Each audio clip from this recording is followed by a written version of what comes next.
Here I am at the North Texas Surgical Specialist. Today is May 23rd.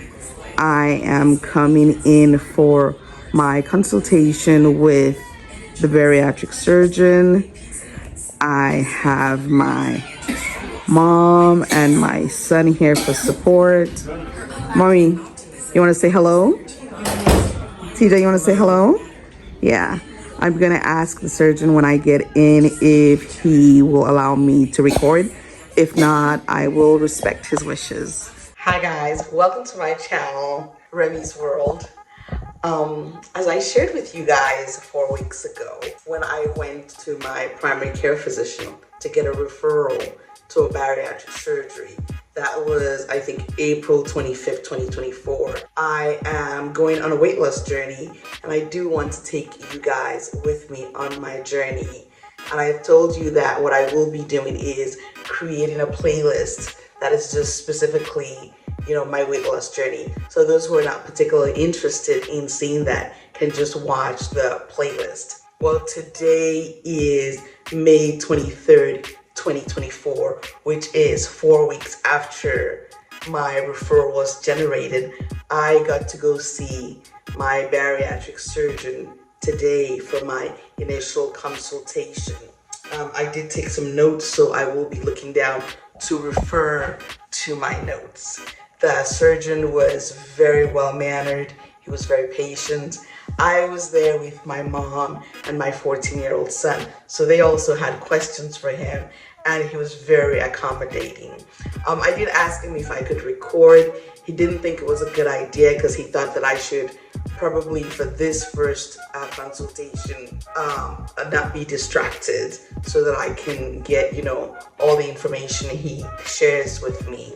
He went ahead and went over, the different types of bariatric surgeries they have available. The bypass surgery and the VSG surgery, which stands for vertical sleeve gastrectomy. He told me that after assessing my case, he would recommend that I go with the vertical sleeve gastrectomy, which is actually what I was leaning towards myself. And basically what they do is they go in and they cut away 80% of my stomach, creating a sleeve with the remaining 20%. He told me that the surgery would take about 45 minutes and I would probably have to stay overnight in the hospital. I've had a C-section in the past, and I thought I should share that with him if that impacts anything. He said it does not. I asked him which hospital he operates out of because I have a particular hospital that I prefer, and he told me that he works out of that hospital as well, Medical City Alliance, and that I should just remind him to do my surgery out of that particular hospital. And I kind of prefer that hospital because it's relatively close to my home. I told him about the fact that I really didn't start gaining weight until I was about 36 years old. That's when I had my younger son, who's now 14. Another thing that I started experiencing was acid reflux, really bad. So he told me that he's going to refer me to somebody who's going to be able to put something down my throat. I'm sorry, I know that does not sound technical or professional, like a camera down my throat to see if I have a hernia that's causing the reflux, and if I do, then he can fix it when he goes in to do the VSG surgery. I also shared with him how my husband has shared with me that at times during the night he has to kind of shake me because I stop breathing momentarily. And this is usually due to sleep apnea. So he's also going to refer me to, I don't know if it's a pulmonologist. Well, he's going to refer me to somebody to test me to see if I have sleep apnea, because that's definitely what it sounds like. And apparently this is also common in people who are overweight. Oh, I forgot to share with you that they weighed me, and I weighed in at 229 And the lady told me that my BMI was 50, which was surprising to me. I'm 4'11", because I thought my BMI was 46, but it's actually worse. And my blood pressure was kind of elevated. It was like 160/90. I'm assuming maybe I was a little nervous, even though I didn't feel that I was nervous. But at times our bodies can feel something when we're not aware. Because every time I go to the hospital, or for my physicals, I've never been told that I have high blood pressure. But today it was 160/90. I'm attributing it to nerves. I asked him what are the possible risks, and he talked about the staples that are used to in the surgery. At times, it might not staple properly, and there might be leakage. And then he explained to me how that can be rectified. But then I asked him, would it be easy for me to get a hold of him after surgery? He told me I could always call his office and with whatever questions I have, and that will be relayed to him and he'll be able to help me. Another thing that I expressed to him is the fact that I have a very low pain threshold. I think that's one of the things that I find the scariest is the pain in the beginning. And he assured me that I would be well taken care of as far as pain management. My son also asked him, what is the mortality rate of this surgery? He assured my son that the mortality rate is very low.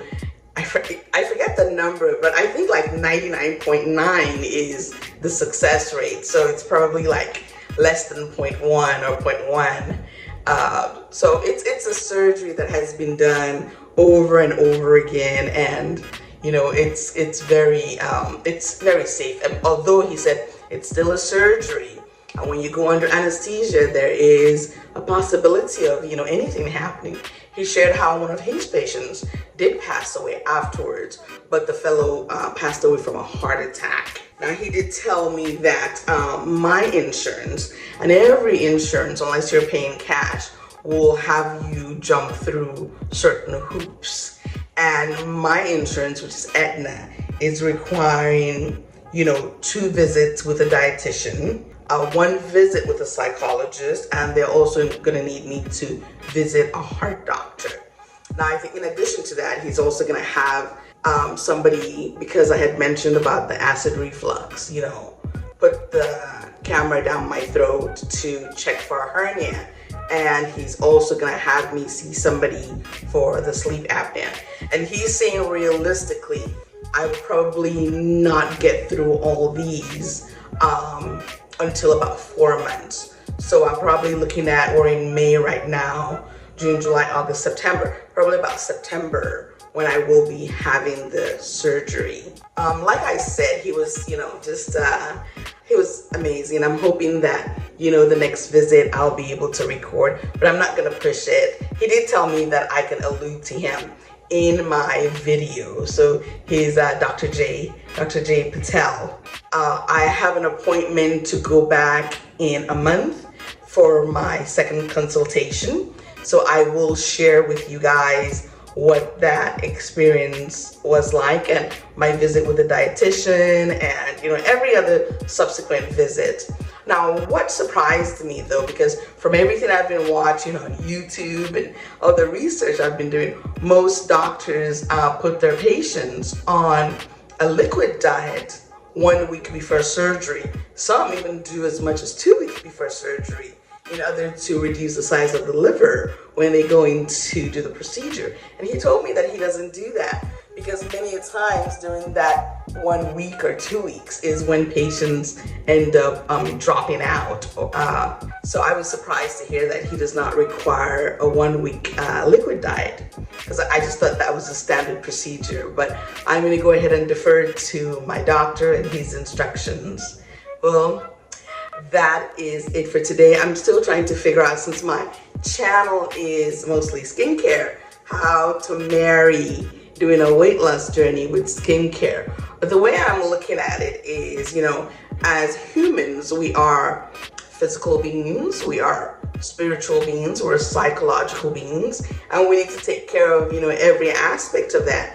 Taking care of our skin and our body, that's, the physical part of things. And physical is not only outside, but inside as well. So I'm assuming that I can marry, doing this with my skincare, because it's just all about taking care of the whole person.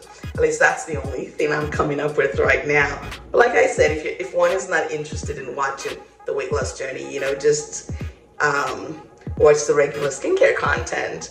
And if you're interested in watching both, then awesome. Well, that's all for now. If you like this video, please go ahead and hit the like button, hit the subscribe button, and hit the notification button so YouTube will let you know when next I upload a video. See you in the next video. Au revoir.